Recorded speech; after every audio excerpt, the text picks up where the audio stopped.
This episode of the Digital Desperados Podcast is brought to you by SaferNet VPN, found online at safernet.com. Hey, welcome to the Digital Desperados Podcast featuring dark tales from the web. Patrick McMurphy is here today to tell us our dark tale, and it's a good one. He's joined by Brad Hawkins, founder and CEO of SaferNet VPN, and I'm Jim Brangenberg, and I'll serve as your story guide. This broadcast is brought to you by SaferNet VPN. You wouldn't live in a metropolitan area without a home security system. Why would you explore the internet without internet protection? Discover SaferNet VPN, your ultimate cybersecurity solution. Defend your work, your home with ease. We offer a VPN, internet controls, virus protection for businesses and families, and we take control with 84 website filters protecting everywhere you go and everywhere you try to surf on the internet.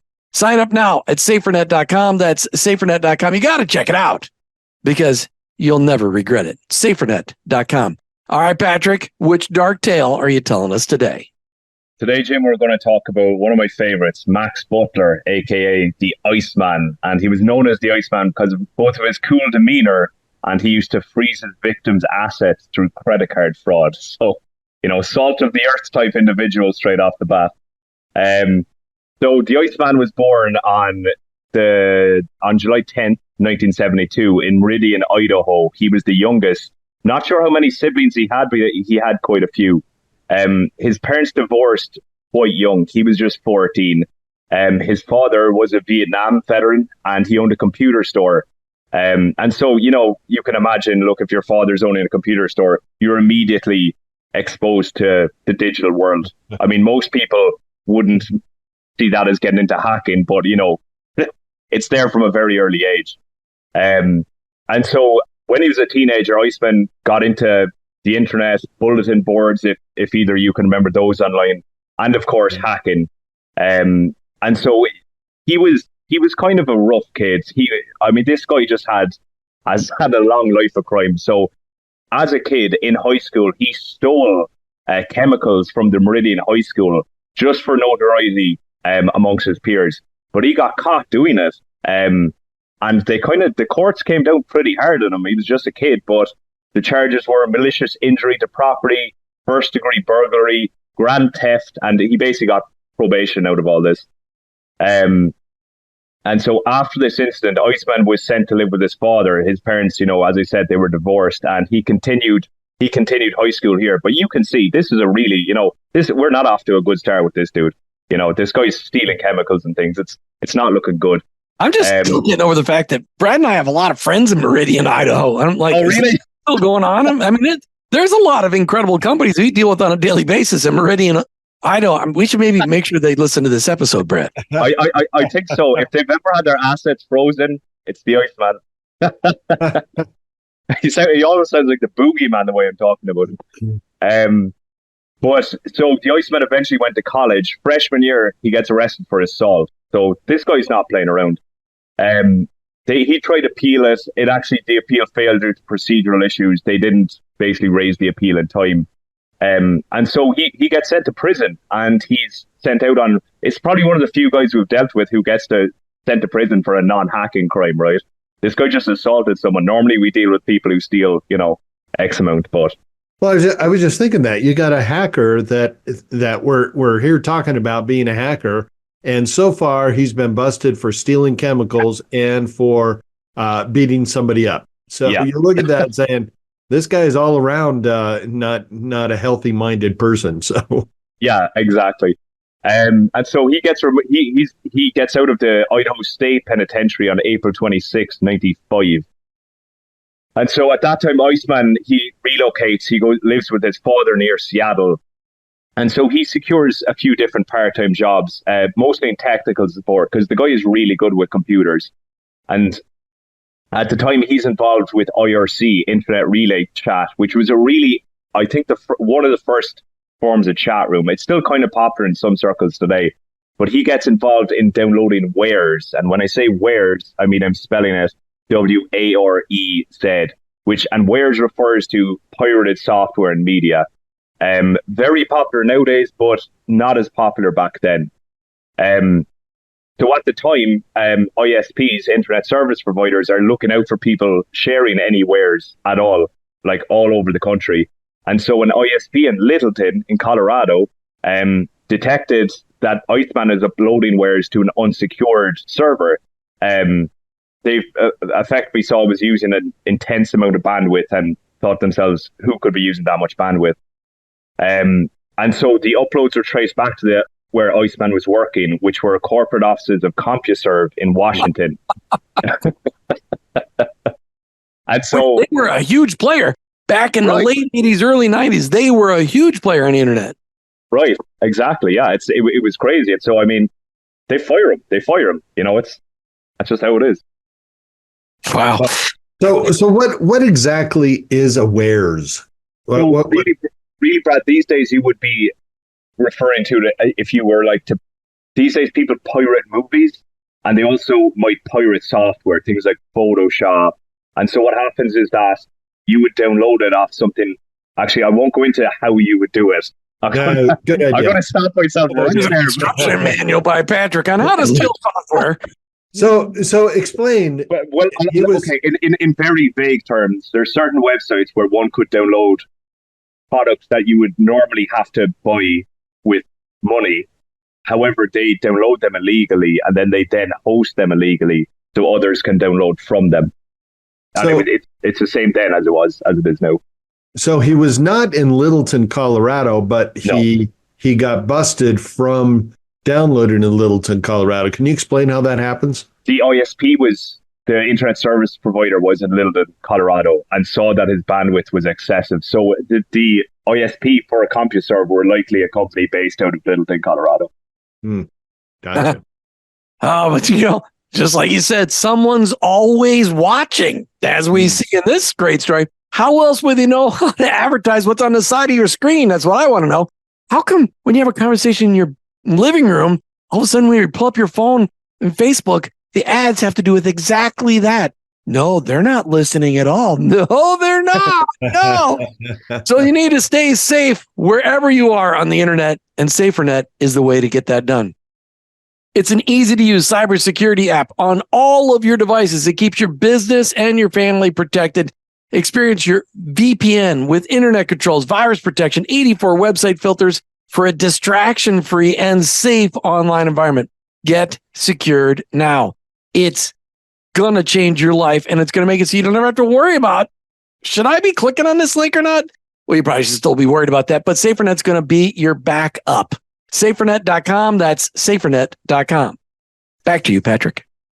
Right, so not only was Iceman fired, he was also now facing a $300,000 lawsuit from the Software Publishers Association for unauthorized software distribution. So, in a somewhat unusual move, he settled the lawsuit for $3,500 as long as he provided free computer consulting. So it's a bit of an odd move. Why would you settle and then get consulting off this individual? And so Iceman has this idea that he's going to make it this computer security consultancy, and he adopts this new alias called Max Vision. He's a very dramatic individual. That's part of the reason why I like him. It's just stupid names all the way through. So his intention here is to kind of pivot away from his past and into this white hat hacker role, focusing on defensive cybersecurity measures. Now, you probably know what I'm going to say next, because this did not last at all. While Iceman, or Max Vision, was going around fixing security leaks, he installed a backdoor on every single system he fixed, so he could go in there for later access. The guy was relentless. Unfortunately, he kind of poked the wrong bear, because he was working with one company who were a client for the Department of Defense, and he decided it would be a fantastic idea to install a backdoor on a DoD system. And so, due to this, whatever investigators they have in the DoD they're sitting at their computers, and they get a pop-up that says, "Oh yeah, by the way, someone just installed a backdoor on one of our systems, buddy." And so the DoD immediately find him. He gets arrested, and on the 25th of September 2000, he pleads guilty to gaining unauthorized access to Department of Defense computers. They send him for 18 months into a federal prison. And so most people here would probably learn their lesson, right, in a federal prison. But, Iceman gets out after 18 months. He's released in 2003. And he begins exploiting Wi-Fi for anonymous cyber attacks with an accomplice called Chris Aragon. And so him and Aragon are they're a duo to be reckoned with, really. They actually start creating their own malware, including rewriting something called the Bifrost Trojan.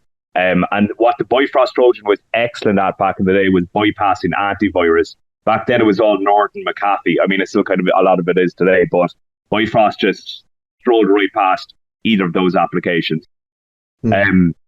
He also used HTML applications and capabilities on Internet Explorer, which a lot of people were still using for some reason to steal American Express credit card data. Well, in 2003, Internet Explorer was like, nobody else had anything else. I mean, there weren't very few options. I mean, the Google was out there then, but Internet Explorer and Google, that was it. That's all you had. There was like early Firefox. There was a couple. There was a few options.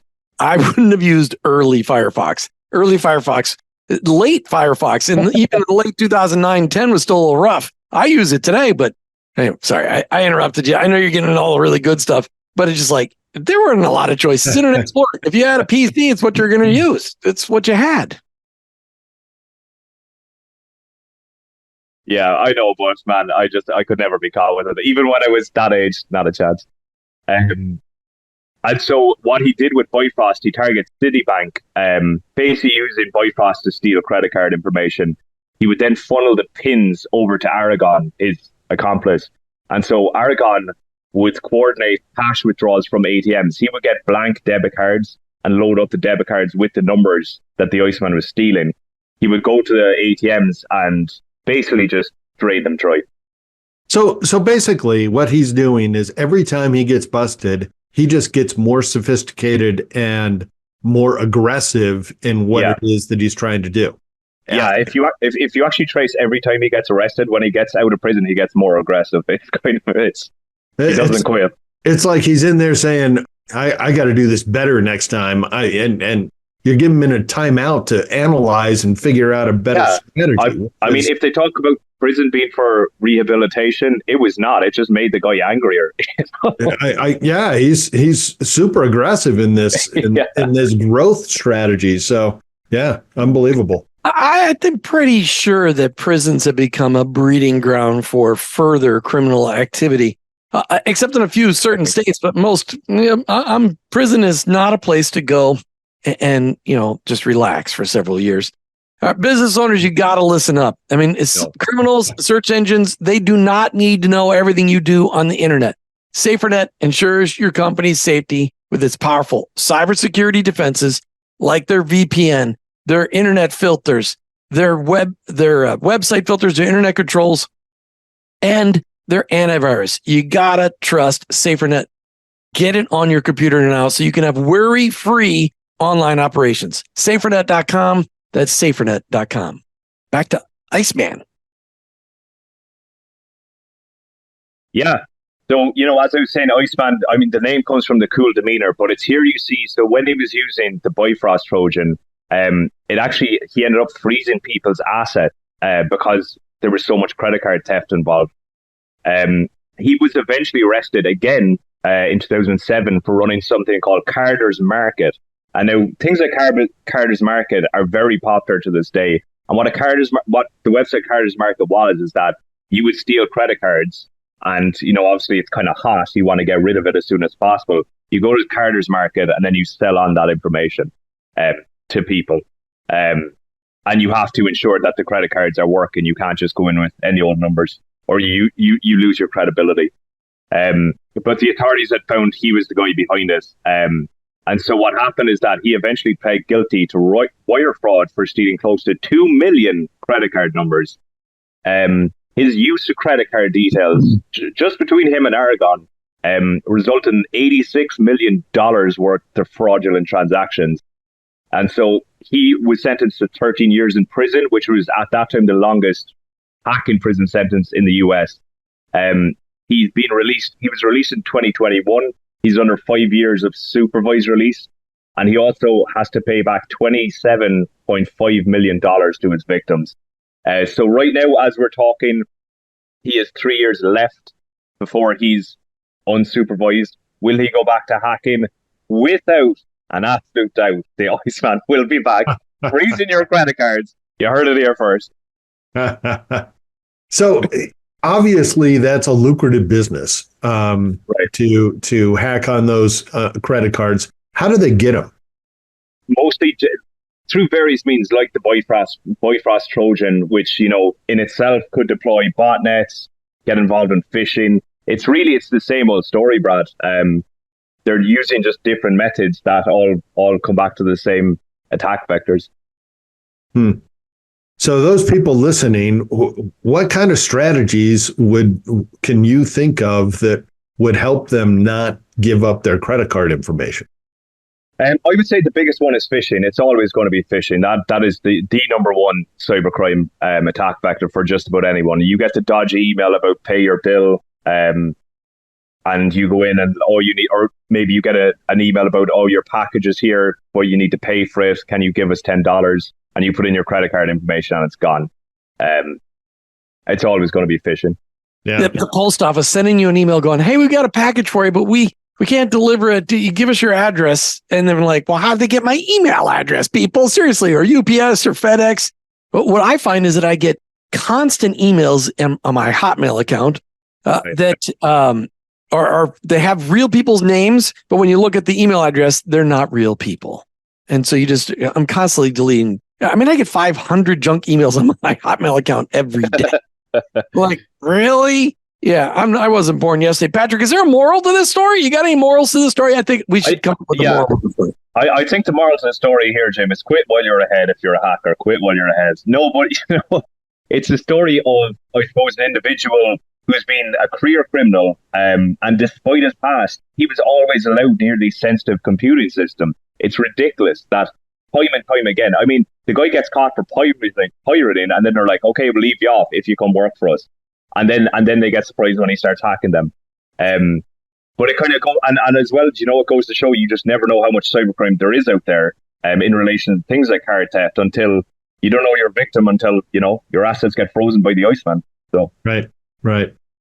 Well, you heard it here. The internet and everything digital can have a dark side with many dark players like Iceman. It's why you need SaferNet by your side. VPN, antivirus, 84 web filters, so much more. Listen, I've installed it at all of my company or computers, on all of my personal computers, and it's fantastic.